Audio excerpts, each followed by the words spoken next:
صوت رائع بآي ويتنس. اليوم رح نتعرف سوا على سوبرانو من أصل لبناني، أميليا سعد. Bonjour Amélia. Bonjour, مرحبا. Très bien, et vous? Amélia, vous ne parlez pas l'arabe. Vous allez parler en français, on va essayer de traduire. Pourtant, votre père est le poète Michel Saad, qui était notre invité avant. Donc, un grand bonjour pour lui. Amélia, vous êtes soprano, mais vous êtes aussi musicienne. Vous jouez à la harpe et vous composez aussi. Ça a commencé très très tôt avec vous. Donc, à 4 ans, 5 ans, vous avez découvert que vous avez ce talent. Racontez-moi un peu. Alors, à 5 ans, j'ai plutôt découvert que je voulais faire ça. Je ne savais pas si j'avais du talent ou non, mais en fait, j'ai voulu être une sirène. Et pour moi, la sirène chante et joue de la harpe et donne de la gentillesse aux autres. Elle chante et elle enchante aussi. Oui. Ok. Et pourquoi vous aimiez la sirène? C'est quoi cette histoire? Vous avez une histoire, vraiment un lien intime avec la sirène, qui est un personnage des contes de fées. Alors en fait, à 5 ans et demi, j'ai vu un dessin animé qui était produit par les studios Toei, des studios japonais. Et c'était vraiment l'histoire de Andersen dramatique où la petite sirène se sacrifie par rapport à son amour pour le prince. Et elle, effectivement, elle enchante par sa voix et par sa harpe les gens du fond des mers et les gens sur Terre. Bon, sur Terre, elle n'a plus de voix, mais elle a toujours la harpe. Oui. Donc أميليا من هي وصغيرة انسحرت بشخصية الحورية اللي حضرتها وقريت قصتها من القصص الخرافية طبعا، والحورية اللي ميزتها هي صوتها اللي بيسحر الناس بأعماق البحر وعلى الأرض أيضا، وحست أنه بدها تتمثل بهالحورية. Et qu'est-ce qui s'est passé après? Vous avez commencé à chanter comme les sirènes? Pas tout de suite, parce que comme j'ai grandi à l'île de la Réunion, il n'y avait pas encore de classe de harpe. Donc le professeur est arrivé 2 ans et demi plus tard, donc je suis restée pendant 2 ans et demi à harceler les professeurs pour dire que je voulais faire de la harpe. Et après, Agnès Corré-Godard est arrivée et j'ai pu commencer à étudier de mon instrument.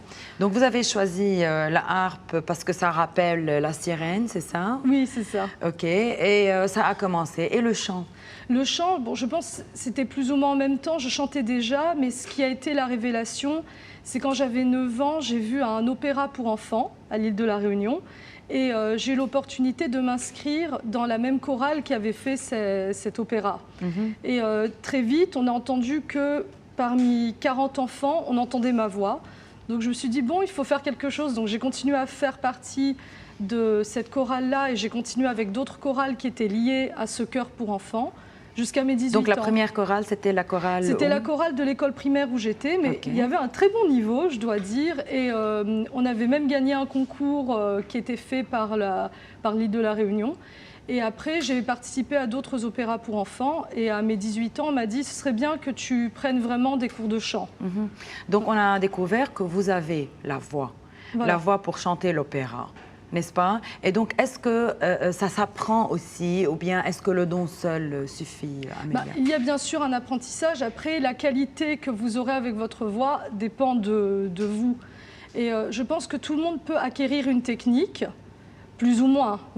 Tout le monde peut acquérir une technique, mais la beauté de la voix que vous pouvez avoir est unique. Enfin, je pense qu'il y a beaucoup de très belles voix et il y a beaucoup de voix qui ont acquéri une beauté par le travail. Oui, mais c'est un talent, c'est un don plutôt, quand même, la voix, la belle voix. Oui, pour ceux qui ont une très très très belle voix, je pense que oui, c'est vraiment un don.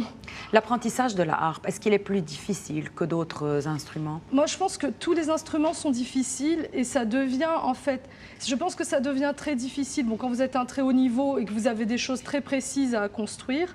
Et je pense que c'est encore plus difficile quand vous n'aimez pas votre instrument. Oui. Et moi, j'aimais mon instrument. Vous avez la passion mon instrument, pour la harpe. Et on peut écouter quelque chose? Oui, bien sûr. Allez-y. En harpe solo. Harpe solo.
Amélia, c'est une de vos compositions. Oui.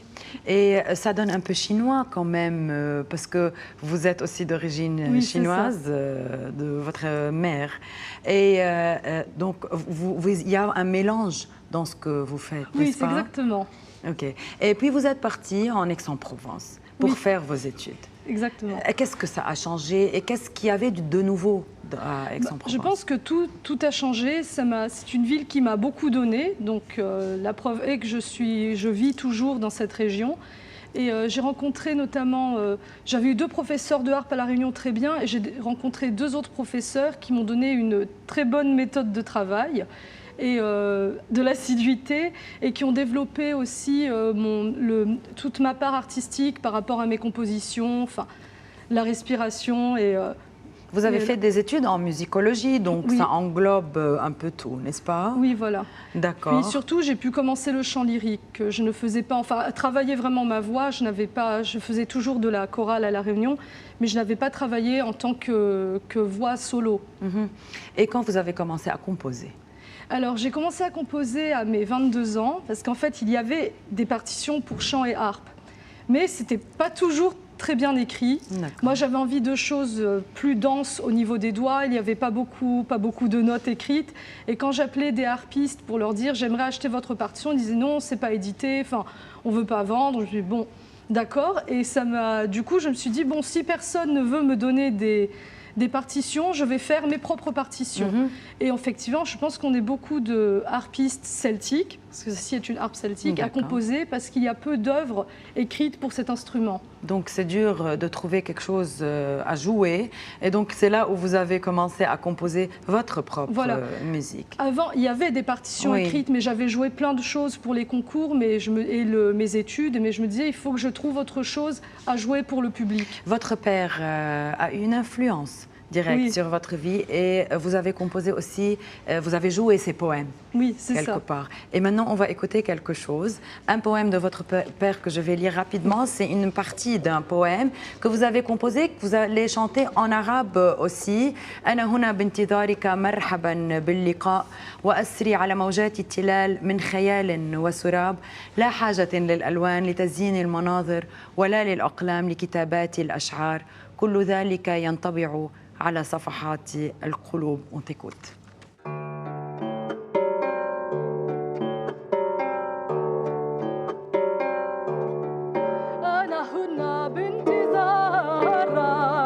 مرحبا باللقاء وصيغ الموجة التلال من خيالي وسراب لا جتني الألوان لتزين المناظر ولا لأقلام لكتابة الغشار كل ذلك ينطبع على صفحات القلوب.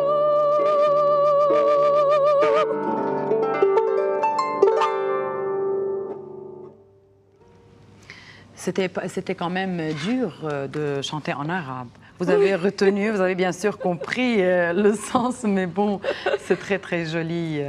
Vous avez déjà un CD. Et qu'est-ce que vous préparez actuellement? Là, je prépare mon 2e album, mais autant le premier album était en solo, chant et harpe, et plutôt celtique et contemporain.